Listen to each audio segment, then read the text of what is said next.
Conadu Entrevista.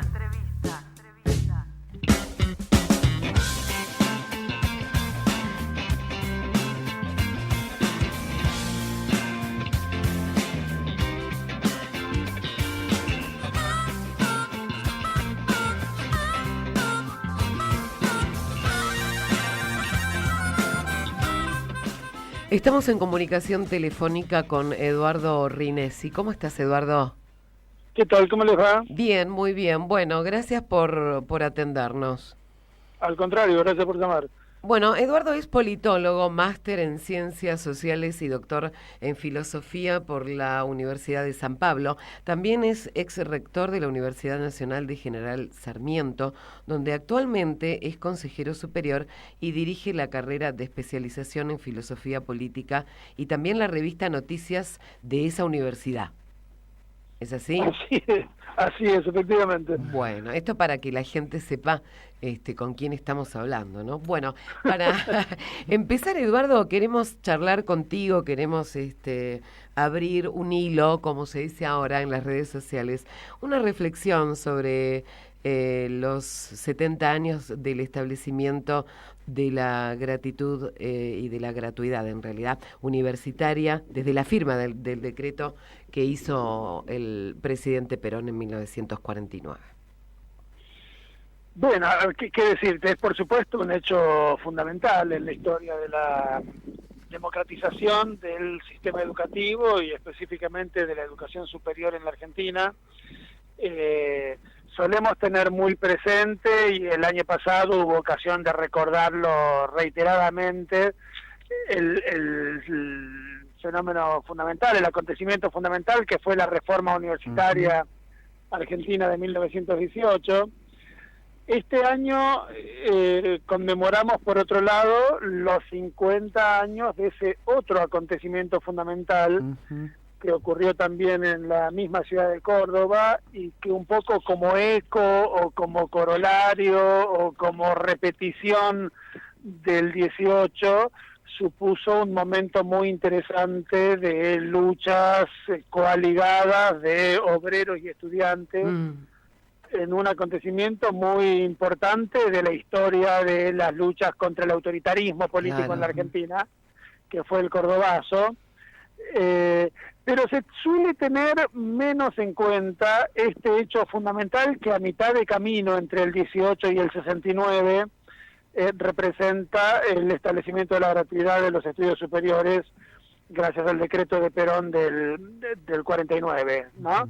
Ese decreto es muy importante, me parece que expresa desde la cima del aparato del Estado esa alianza obrero-estudiantil y esa vocación democratizadora que se anunciaba en el 18, que se expresó después en el 69, que se expresa con mucha fuerza hoy en la reformulada Ley de Educación Superior, que en el año 2015 estableció el principio de que los estudios superiores constituyen un derecho universal en la Argentina, plegándose a ese principio decisivo de la declaración final de la Conferencia Regional de Educación Superior de Cartagena de Indias del año 2008, que tantas veces hemos recordado porque en efecto es fundamental.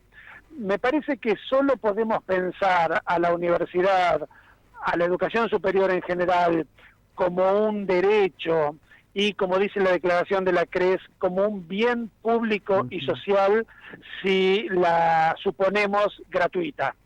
El principio de la gratuidad no solamente es una condición para que una cantidad de muchachos y de chicas a los que posiblemente se les haría cuesta arriba pagar un arancel puedan ir a la universidad. Eso por supuesto que es fundamental, eso por supuesto que es decisivo, es en ese sentido una política de inclusión educativa fundamental, el desarancelamiento. Pero yo diría que desde un punto de vista conceptual, el desarancelamiento es decisivo para que podamos pensar a la universidad como un bien público.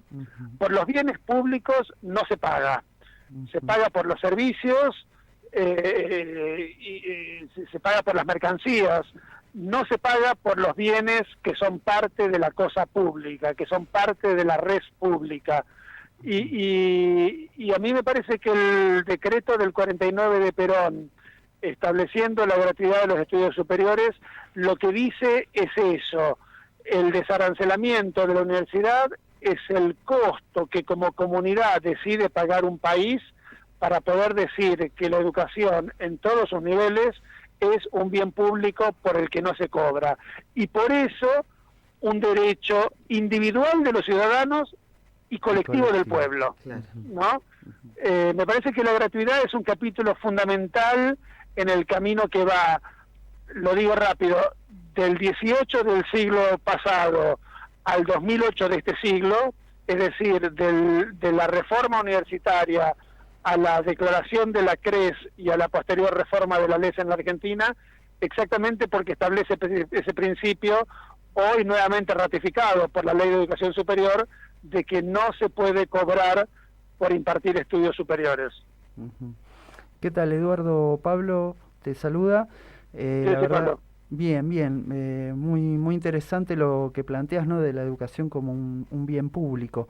Ahora, y que también está refrendado en lo que son los encuentros de la CRES, ¿no? Pero digo, ¿cómo ves la tendencia hacia la mercantilización, digamos, que se establece, digamos, en parte por este gobierno, pero también como tendencia internacional, sobre todo, bueno, en algunas áreas, ¿no?, como el posgrado, la investigación, pero también, bueno, en nuestro país, a través de la Alianza Cambiemos, con otro tipo de instrumentos, ¿no? ¿Y cómo se puede combatir eso?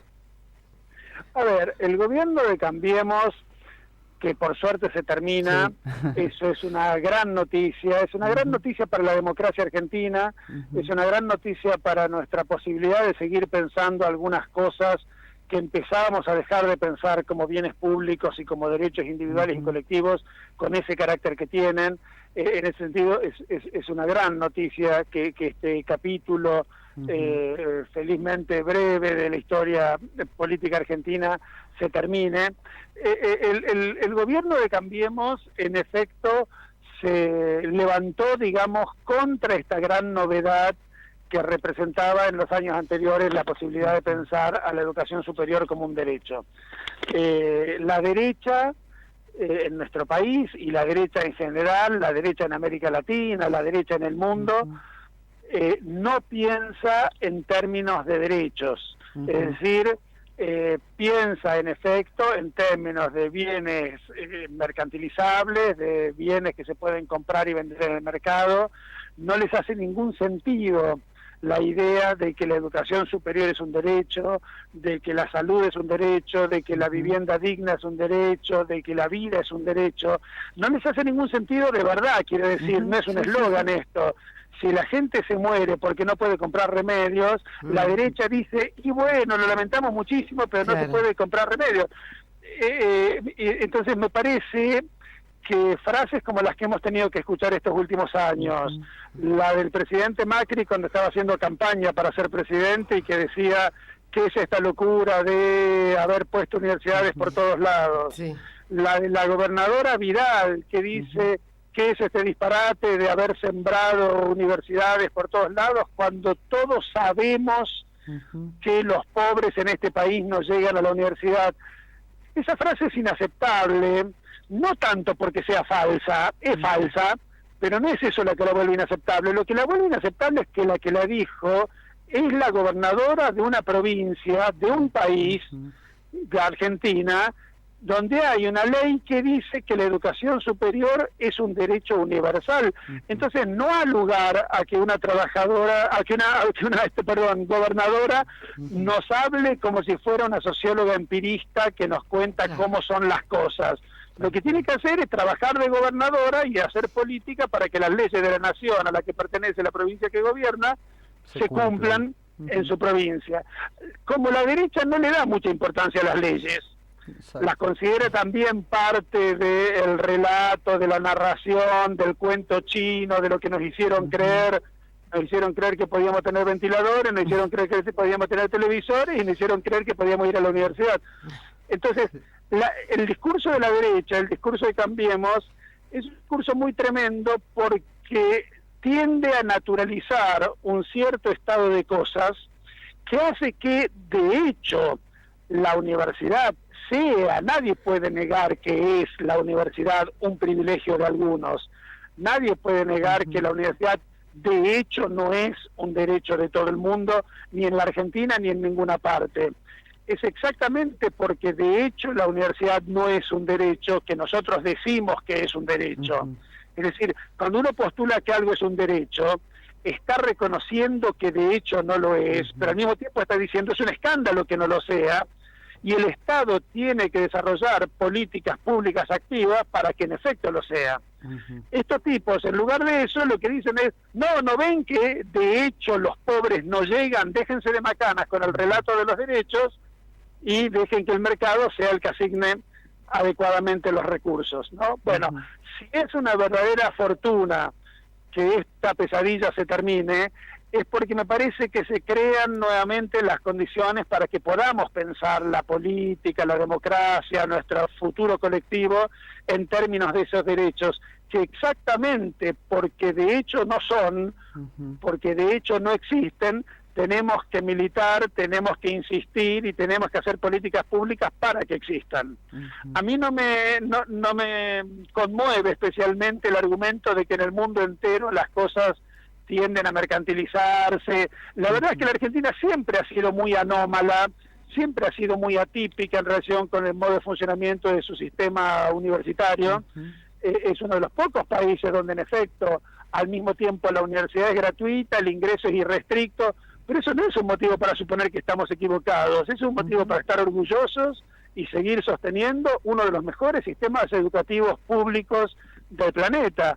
No se trata de decir, puesto que el mundo entero que cayó en las garras de la mercantilización de la educación en general y de la educación superior en particular, por ahí debe ser por donde va la cosa, ¿no? Yo digo, esa es la tendencia que hay que resistir.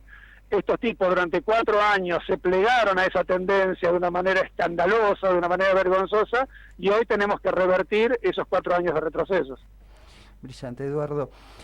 Siempre te escuchamos y, bueno, son muy interesantes los conceptos que brindas, ¿no? Con respecto a esto. Te quería consultar, a ver, en esto que decías al principio, ¿no? Gracias a las luchas populares que se han dado, evidentemente este ciclo neoliberal, esta tercera ola neoliberal está en vistas de caer, ¿no? ¿Cómo ves para adelante, digamos, si realmente se puede construir nuevamente un relato fundante, ¿no? Que permita definitivamente desterrar para adelante lo que es, bueno, estos modelos de valorización financiera, de mercantilización? En términos generales, ¿cuál es el análisis que haces de esta nueva etapa que prevemos que va a venir? ¿Y qué tendría que hacer en todo caso la universidad también para retomar un poco algunas de las líneas que se venían desarrollando hasta el 2015, ¿no? Y cómo mejorarlas? Sí, a mí me parece que tenemos así un gran desafío. Me parece que podemos decir que en líneas generales uno estuvo muy de acuerdo y acompañó con entusiasmo las cosas que se hicieron durante el periodo anterior en términos de expansión de las posibilidades de acceso a la educación superior de montones de chicos y de chicas, en términos de mejoramiento del presupuesto de las universidades, en términos de expansión del sistema, etcétera. Me parece que cuando uno ahora retrospectivamente mira esos años, mira esa experiencia sin duda muy democratizadora y muy reivindicable, y cuando se pregunta cómo encarar el periodo que se viene ahora a partir de diciembre y cómo pensar lo que vamos a hacer en la universidad a partir de diciembre, yo agregaría a todo lo bueno que se hizo en años anteriores la necesidad de revisar también los modos en los que ese neoliberalismo del que hablábamos, con todo lo ambigua y con todo lo imprecisa que es la expresión neoliberalismo, que sabemos que a veces no define mucho, pero digamos, una cosa fuertemente individualista, una forma fuertemente jerárquica, una forma fuertemente elitista, una forma fuertemente competitiva de organización de nuestras relaciones en la universidad. ¿Hasta qué punto ese neoliberalismo, digo, no impregnó y no animó nuestras propias representaciones sobre lo que hacemos en la universidad y sobre cómo vivimos nuestra vida universitaria? A mí me parece que los años 90, sobre todo, los años del menemismo, que incorporaron en nuestra vida universitaria un conjunto de dispositivos que organizan muy fuertemente nuestra vida, digo, una cosa fuertemente carrierista, una locura que es la consecuencia de la implementación en aquellos años del famoso programa de incentivos a la investigación, que le ha hecho mucho daño a la Universidad Argentina y que hay que abolir, no empeorar como dice este gobierno. Me parece que esos años 90 metieron una cosa competitiva, jerárquica, la creencia en que hay tipos y grados y niveles de no sé qué cosa, categorías. Hay gente, hay colegas, queridos colegas, que dicen de sí mismos que son categoría 1 del programa de incentivos, categoría 2 del programa de incentivos.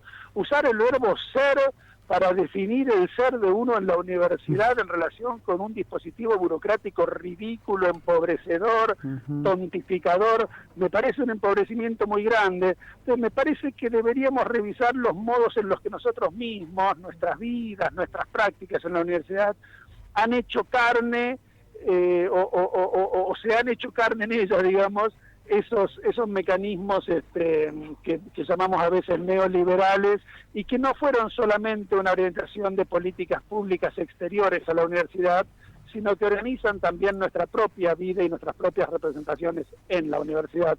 Porque me parece que es allí también donde debemos trabajar en los años que vienen si de verdad queremos una universidad que se ponga a la altura del desafío que representa sostener que es un derecho individual de los ciudadanos y colectivo del pueblo. No podemos atender ese derecho si nos preocupamos por la categoría del programa de incentivos en la que corresponde ubicar nuestras pobres viditas universitarias. Tenemos que poner nuestras vidas al servicio de designios más interesantes. Bueno, Eduardo, muchísimas gracias, muy interesante la charla contigo, pero bueno, se nos va el programa, estaríamos un rato más, pero no va a faltar oportunidad para que sigamos charlando. Muchas gracias por atendernos. Gracias a ustedes, cuando quieran.